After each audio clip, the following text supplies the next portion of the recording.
Muy buenas noches, Dios les bendiga. Soy el pastor Percy J. Riley de la ciudad de Los Ángeles, quien les saluda cordialmente en el nombre de Jesús. Hoy vamos a estar hablando sobre el tema de la Trinidad. Vamos a ver si se conectan algunas personas. Quiero ver. Diego, Manuel Márquez, Silvia Castillo, bienvenidas, bienvenidos. Hola, buenas noches. Diego, Dios te bendiga. ¿Cómo has estado? Espero en Dios que bien. Y de la misma manera espero que todos estén bien. Gracias por su compañía, se les aprecia. Hoy vamos a estar hablando, como ya lo dije, sobre la Trinidad. Gloria a Dios.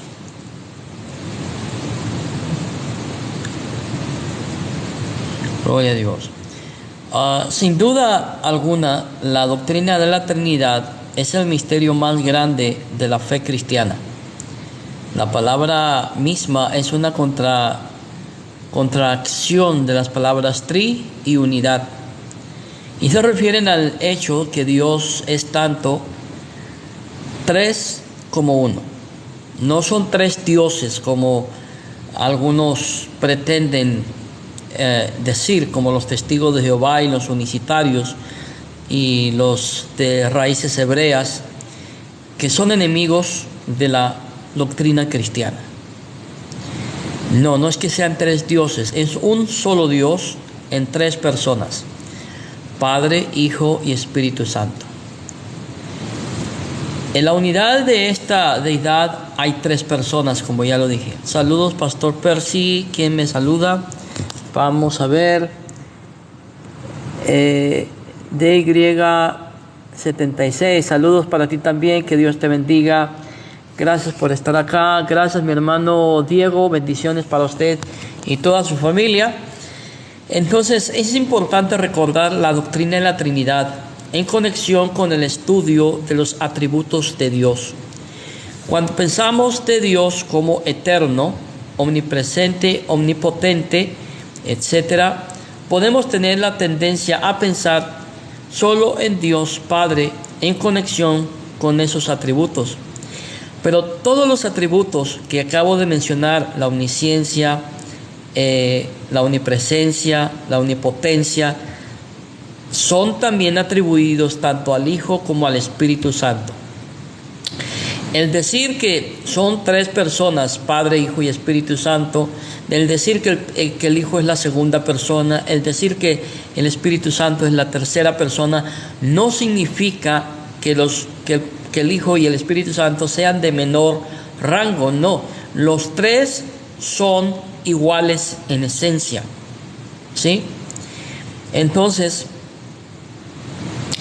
la doctrina de la Trinidad es una de las doctrinas más importantes de la fe cristiana.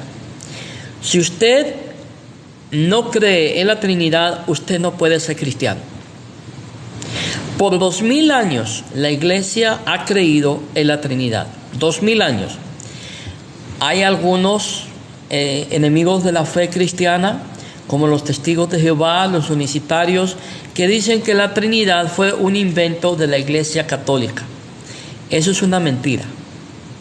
Que la Trinidad fue inventada en el concilio de Nicea por Constantino cuando él fundó la iglesia católica. Mentira del diablo, eso no es cierto. Constantino no fundó ninguna iglesia. Constantino dio libertad de culto. Eso fue lo único que hizo. Cuando la iglesia fue declarada en libertad para ejercer su fe y vivir su fe, ya la iglesia creía en la Trinidad, ¿sí? Ya lo creía. Entonces, la doctrina de la Trinidad, como ya lo dije, es una de las doctrinas más importantes de la fe cristiana. El estudio de las enseñanzas bíblicas sobre la Trinidad nos da una noción más profunda del asunto, que es el centro de toda nuestra búsqueda de Dios. ¿Cómo es Dios en sí mismo? ¿Cómo es Dios en sí mismo? Bueno, aquí en este estudio aprenderemos que en sí mismo, en su propio ser, Dios existe en las personas del Padre, del Hijo y del Espíritu Santo. Sin embargo, es solo un Dios. No son tres dioses como dicen los testigos de Jehová. No son tres dioses como dicen los unicitarios. ¿Sí? Gloria a Dios. Si alguien quiere entrar, pues podemos entrar, pero por favor que sea con respeto, ¿no? Hago la invitación, nada más póngame, quiero entrar, y pues no sé cómo se hará la invitación, pero podemos hacerlo.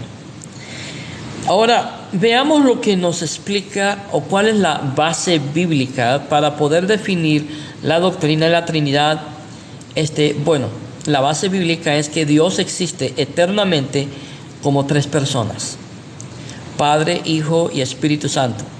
Y cada persona es plenamente Dios y solamente hay un Dios. ¿De dónde soy? Dice mi hermano,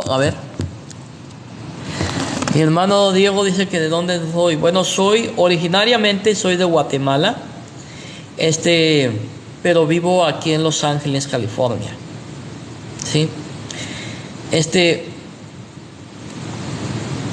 La doctrina de la Trinidad se revela progresivamente en la Biblia. Por eso es que en el en el Antiguo Testamento, los judíos no tenían conocimiento del Hijo y del Espíritu Santo. Ellos nada más conocían al Padre, ¿sí? Pero no tenían ese conocimiento. La doctrina de la Trinidad, como ya lo dije, fue una revelación progresiva. La palabra Trinidad nunca se halla en la Biblia. O sea que si usted quiere buscar la palabra Trinidad, como dicen algunos testigos de Jehová, ¿no? Enséñame la palabra Trinidad en la Biblia y te creo. Bueno, la palabra Trinidad no existe en la Biblia. No existe. Así que si usted la quiere buscar en este libro, nunca la va a hallar, la palabra Trinidad. ¿Sí? Pero no se preocupen, hay muchas palabras que no están en la Biblia, pero son doctrinas principales de la Biblia. Son doctrinas de todo cristiano. No está la palabra Trinidad, pero adivinen qué. La doctrina de la Trinidad se enseña desde Génesis hasta Apocalipsis. ¿Sí? La palabra Trinidad, como ya lo dije, nunca se halla en la Biblia, aunque la idea que denota la palabra se enseña en muchos lugares. La palabra Trinidad quiere decir triunidad o tres en uno. Se usa para resumir la enseñanza bíblica de que Dios es tres personas y sin embargo solo Dios, solo un Dios. A veces algunos piensan que la doctrina de la Trinidad se halla solo en el Nuevo Testamento. Eso no es cierto. La doctrina de la Trinidad se halla en toda la Biblia. Por eso no podemos basarnos solamente en un versículo de la Biblia. Hermenéuticamente no es correcto crear una doctrina de un solo versículo bíblico. ¿Sí? Por eso muchos dicen que la doctrina de la Trinidad es una doctrina novotestamentaria, pero no es cierto. Y que no existe en el Nuevo Testamento, eso no es cierto tampoco. Si Dios ha existido eternamente como tres personas, sería sorprendente no hallar indicaciones de eso en el Antiguo Testamento. Aunque la doctrina de la Trinidad no se halla explícitamente en el Antiguo Testamento, varios pasajes sugieren o incluso implican que Dios existe como más de una persona. Por ejemplo, en la creación, cuando Dios dice: hagamos al hombre a nuestra imagen y semejanza. Los testigos de Jehová dicen que Dios estaba hablando con los ángeles, pero eso es mentira del diablo, porque los ángeles no son creados a imagen y semejanza de Dios. ¿Sí? Solamente el hombre ha sido creado a imagen y semejanza de Dios. Por ejemplo, Génesis 1:26, y dijo Dios, como ya lo dije, hagamos al ser humano o al hombre a nuestra imagen y semejanza. ¿Qué significa el verbo en plural hagamos? Analicemos lo que significa hagamos. Y el pronombre plural nuestra. Algunos han sugerido que son plurales de majestad, una forma de hablar que el rey solía usar para decir, por ejemplo, nos complace concederte tu petición. Sin embargo, en el hebreo del Antiguo Testamento no hay otros ejemplos de que un monarca use verbos plurales o pronombres plurales para referirse a sí mismo como un plural de majestad. Así que esta opción u opinión no tiene evidencia con que sea respaldada en la Biblia. Otra opinión es que Dios aquí está hablando a los ángeles, que es lo que creen los testigos de Jehová. Pero los ángeles no participaron en la creación del hombre, ni tampoco fue creado el hombre a imagen y semejanza de los ángeles. Los hombres no fuimos creados a imagen y semejanza de los ángeles. Nosotros fuimos creados a imagen y semejanza de Dios, que es lo que la Biblia enseña. Así que esta idea no es convincente. La mejor explicación, es que ya en el primer capítulo de Génesis tenemos una indicación de una pluralidad de personas en Dios mismo. No se nos dice cuántas personas y no tenemos nada que se acerque a una doctrina completa de la Trinidad, pero se implica que interviene más de una persona. En otras palabras, la misma Biblia en el libro de Génesis, en los primeros capítulos, nos enseña que Dios estaba hablando con más de una persona semejantes a él. Ahora, fíjense lo que voy a decir en este momento. Si nosotros hubiéramos sido creados a la imagen de los ángeles, como dicen los testigos de Jehová, ¿por qué razón Jesucristo no murió por ellos? ¿Por qué Jesucristo no murió por los ángeles, pero sí murió por los seres humanos? Esto se debe sencillamente a que el hombre fue creado a imagen y semejanza de Dios. Los ángeles no. La mejor explicación es que ya en el primer capítulo de Génesis, como ya lo estaba diciendo, se nos muestra la pluralidad que existe en Dios. Lo mismo se puede decir en Génesis 3:22. El ser humano ha llegado a ser como uno de nosotros, pues tiene conocimiento del bien y del mal. Génesis 11:7. Será mejor que bajemos a confundir su idioma para que ya no se entiendan entre ellos. En Isaías 6:8, ¿a quién enviaré? O sea, Dios hablando, ¿a quién enviaré? ¿Y quién irá por nosotros? Notemos la combinación de singular y plural en la misma oración del mismo pasaje. Dios habla, la divinidad habla, ¿a quién irá o a quién irá por nosotros? ¿Y a quién enviaré?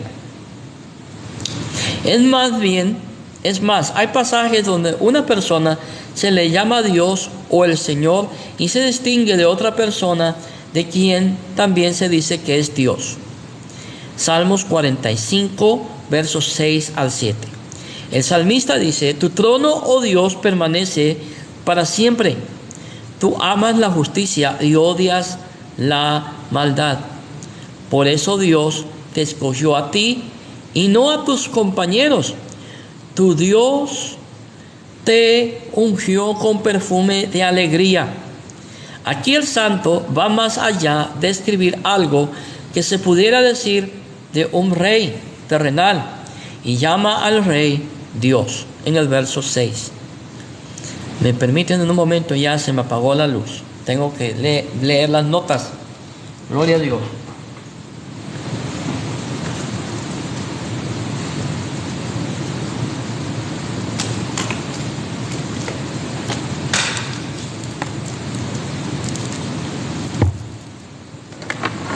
Gloria a Dios. ¿En dónde me quedé? Ok, vamos a leer el Mateo 22, aquí dice: Jesús apropiadamente entiende que David se refiere a dos personas separadas como Señor. Mateo 22, 41, 46. Pero ¿quién es el Señor de David sino Dios mismo? ¿Y quién podría decirle a Dios: siéntate a mi derecha? ¿A un ángel? Jamás. Jamás. Excepto a alguien que sea también completamente Dios como Él. Permítame un momento.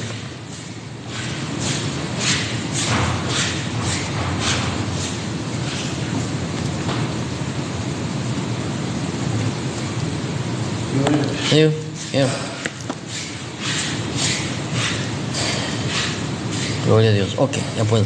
Dice: siéntate a mi derecha, excepto alguien que sea también completamente Dios como Él. Desde la perspectiva del Nuevo Testamento, podemos parafrasear este versículo. Dios Padre le dijo a Dios, Hijo, siéntate a mi derecha. O sea, el Padre le está diciendo al Hijo: siéntate a mi derecha. ¿Y por qué le dice el Padre al Hijo: siéntate a mi derecha?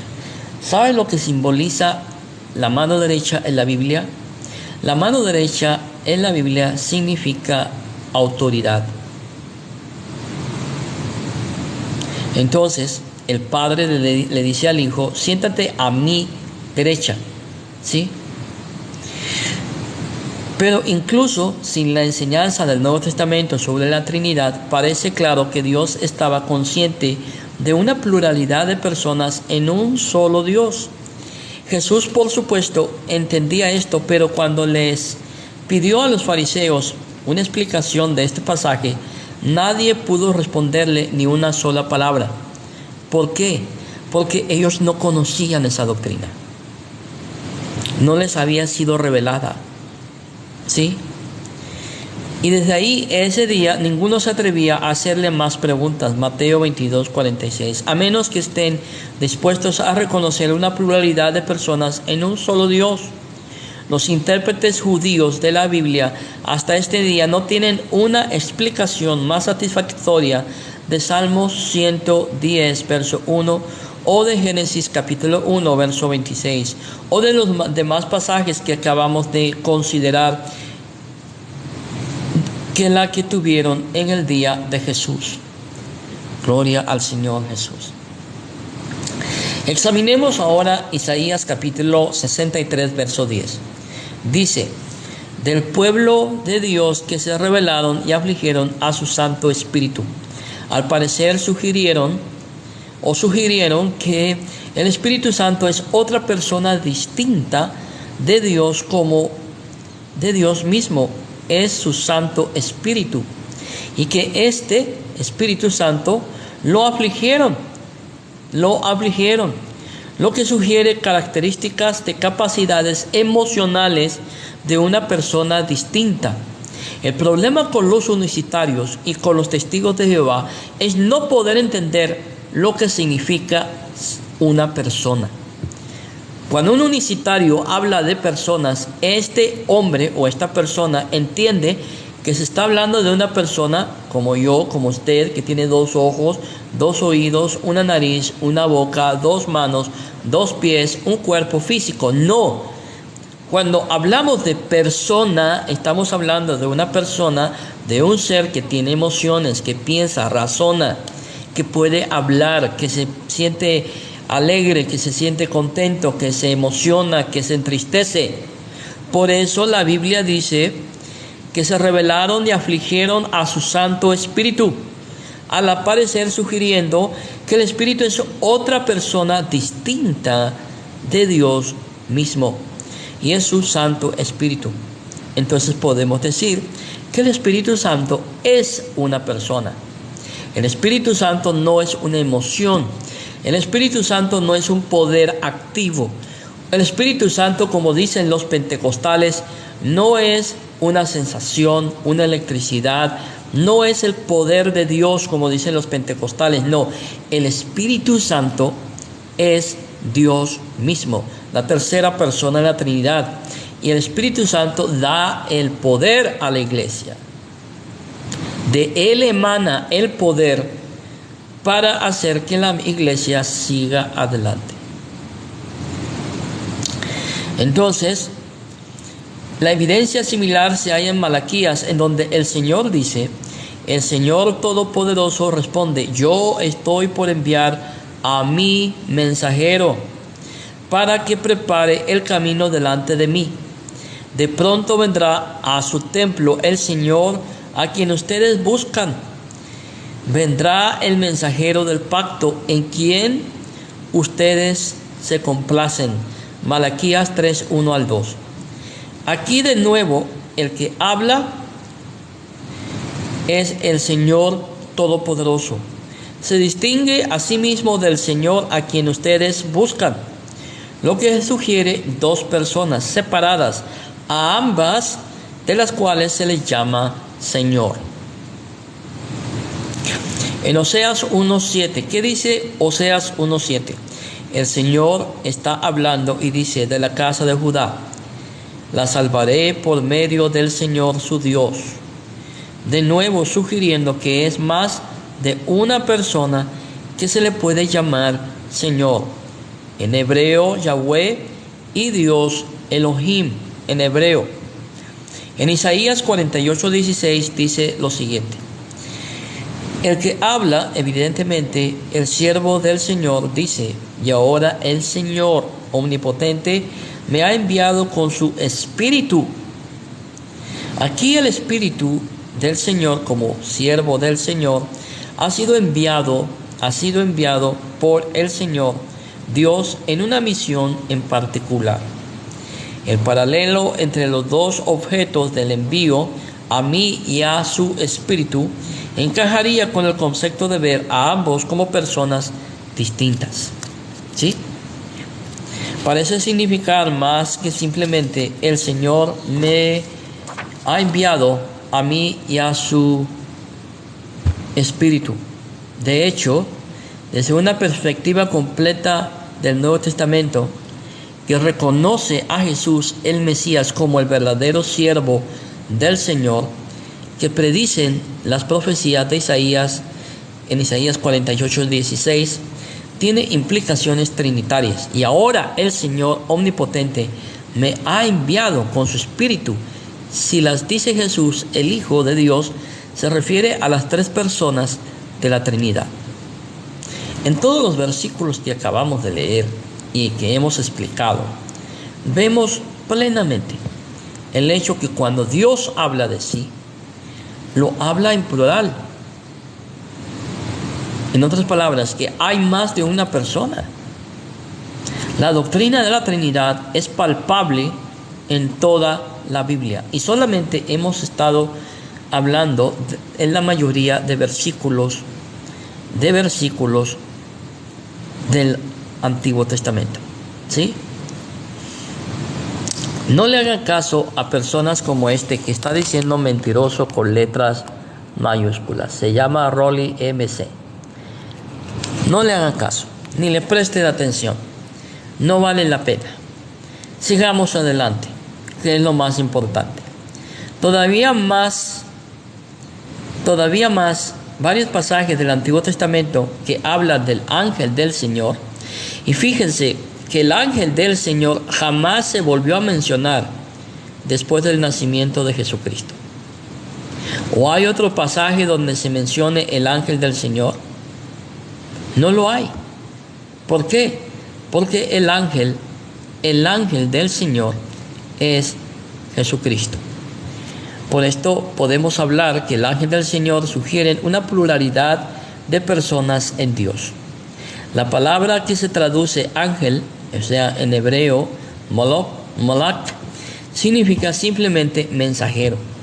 Si el ángel del Señor es un mensajero del Señor, él es distinto del Señor mismo. Sin embargo, en algún momento el ángel del Señor se le llama Dios o el Señor. Esto lo podemos ver en Génesis capítulo 16, verso 13, Éxodo 3, 2 al 6, Éxodo 23, 20 al 22. Notemos que mi nombre está en él, ¿sí? En el versículo 21 de la Reina Valera 1960, en Números 22, 35, Jueces 2, 1 al 2, Jueces 6, 11, con el versículo 14. En otros puntos en el Antiguo Testamento, el ángel del Señor simplemente se refiere a un ángel creado, pero por lo menos en estos pasajes del ángel especial o mensajero del Señor parece ser una persona distinta que es plenamente divina. Gloria al Señor. Vamos a ver los comentarios.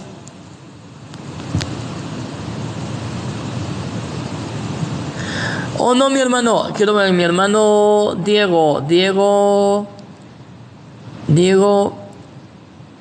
¿cómo? ¿Hay Diego qué? Diego JDK, no, mi hermano, a esas personas no se les presta atención, ¿sí? Hay que ignorarlos, pero muchas gracias, hermano, por sus palabras, se le agradece. Seguimos adelante, mis hermanos. Entonces, el ángel de Jehová, como ya hemos hablado, es Jesucristo. Gloria, es una teofanía. Teofanía es una aparición de Dios. El ángel de Jehová, es una cristofanía. O sea, es una revelación, una manifestación, digámoslo de esta manera, de Jesucristo. Uno de los pasajes más disputados del Antiguo Testamento que podría mostrar personalidad distinta para más de una persona es Proverbios 8, 22 a 31. Aunque la parte anterior del capítulo se podría entender solo como una personificación de la sabiduría, para efecto literario que muestra a la sabiduría llamando al sencillo e invitándole a aprender. Versículos 21 y 31. Uno podría arguir, dice cosas por cuanto a la sabiduría que parecen ir más allá de la mera personificación. Hablando del tiempo cuando Dios creó la tierra, la sabiduría dice: allí estaba yo afirmando su obra. Día tras día me llenaba yo de alegría. Siempre disfrutaba de estar en su presencia. Me regocijaba en el mundo que Él creó. En el género humano me deleitaba. Proverbios capítulo 8, versos 30 al 31. Su obra, como un artesano al lado de Dios en la creación, sugiere la idea de una personalidad distinta. Y las frases que siguen pudieran parecer incluso más convincentes porque solo una persona puede decir: día tras día me llenaba yo de alegría.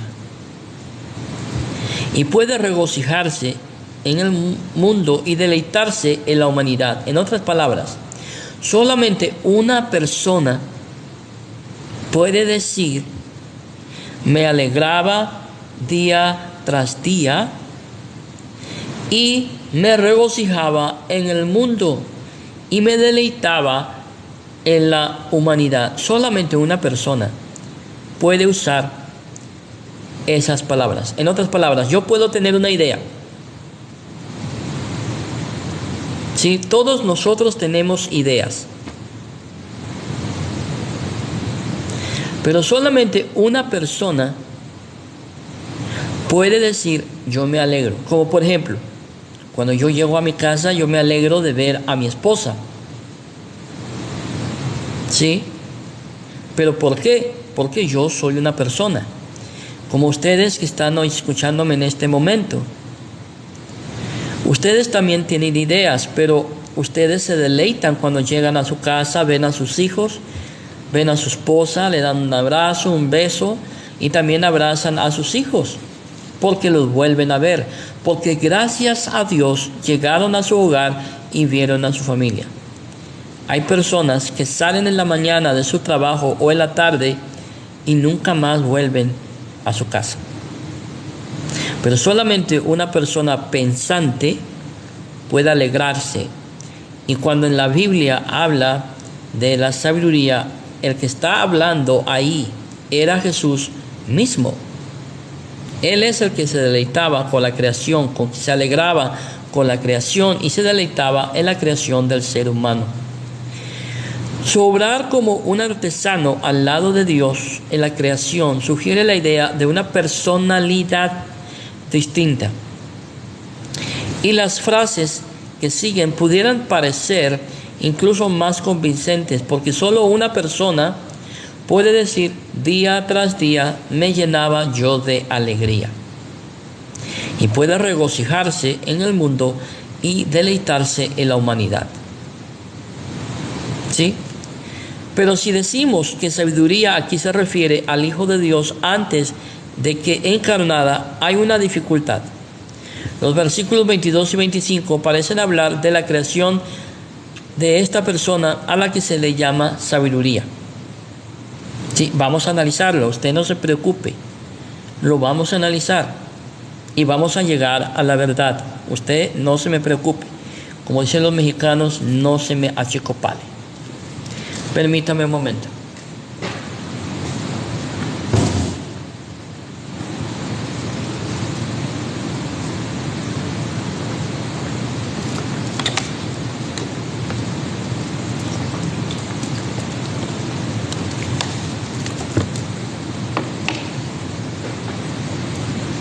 Gloria a Dios. Vamos a leer estos versículos. Por ejemplo, dice: el Señor me creó al principio de su obra, antes de que Él comenzara a crearlo todo. Me formó en el principio del tiempo, antes de que creara la tierra. Me engendró antes de que existieran los grandes mares, antes de que brotaran los ríos y los manantiales, antes de afirmar los cerros y los montes. El Señor ya me había creado. ¿No indica esto, estimado oyente, que esta sabiduría fue creada? Los testigos de Jehová estarían contentísimos, estarían alegres, diciendo: sí, ya vio, ya se contradijo, espérate, tranquilo, calmado, que ahorita viene la explicación. ¿Sí? En realidad, no. Se los vamos a explicar. Tranquilo. La palabra hebrea, que comúnmente quiere decir crear, o sea, en hebreo, borá, y disculpen mi hebreo, yo no entiendo hebreo, yo no hablo hebreo, yo hablo inglés y hablo español, y un poquitillo de latín, ¿sí? No se usa en el versículo 22.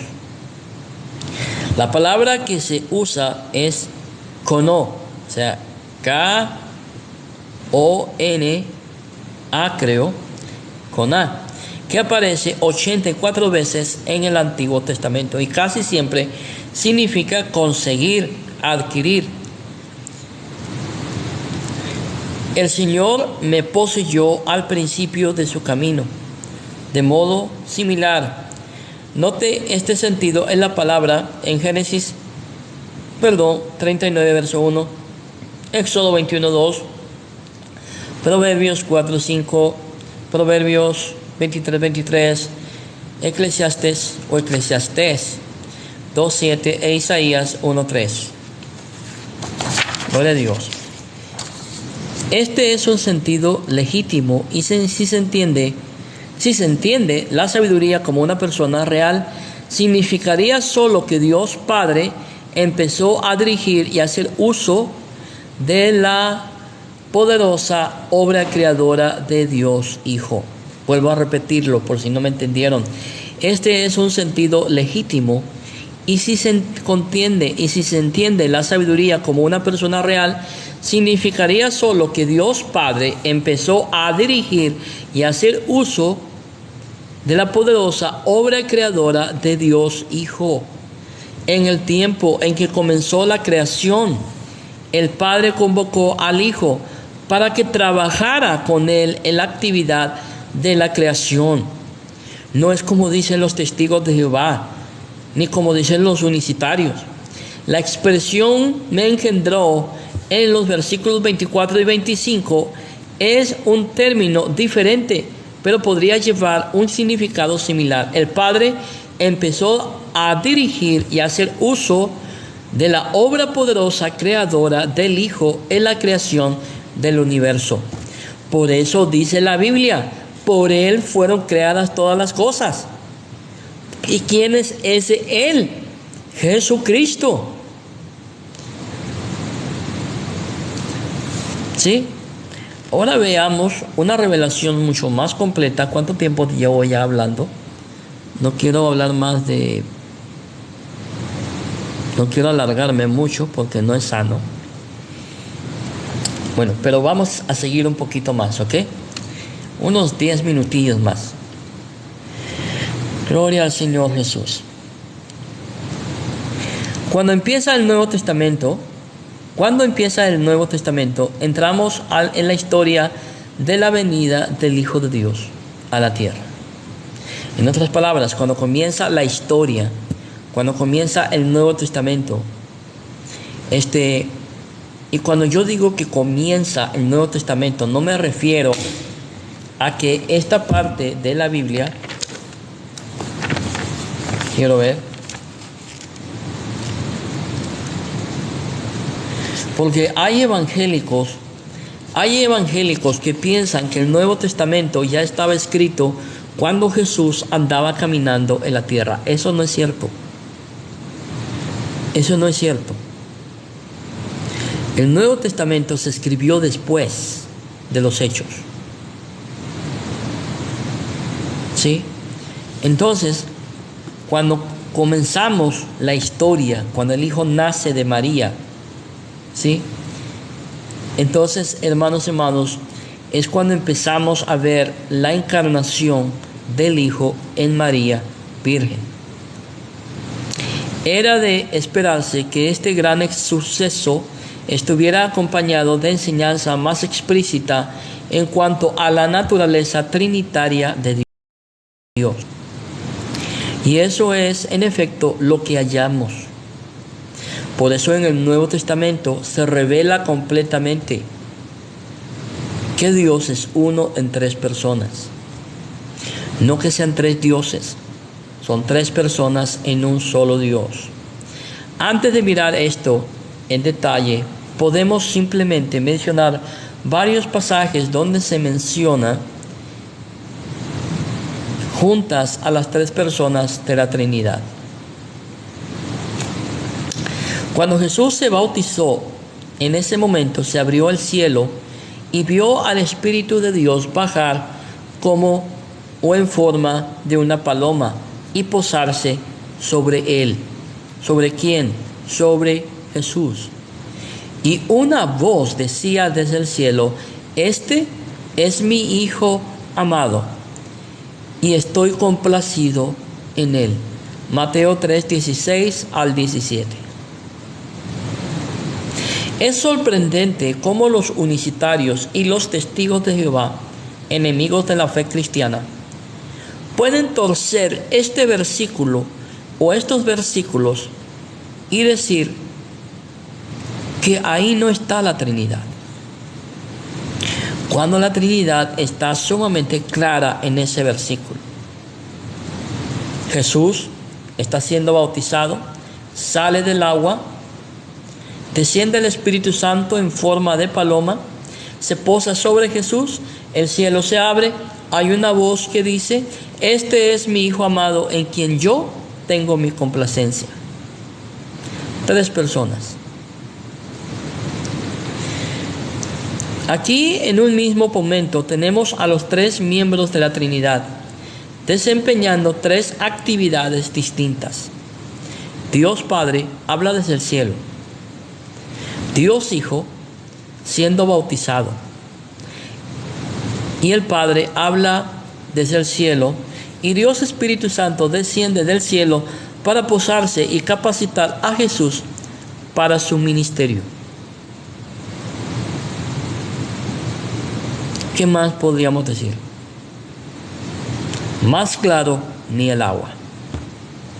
Más claro ni esta agua que tengo en esta botella. ¿Sí? La tapo para no hacer publicidad.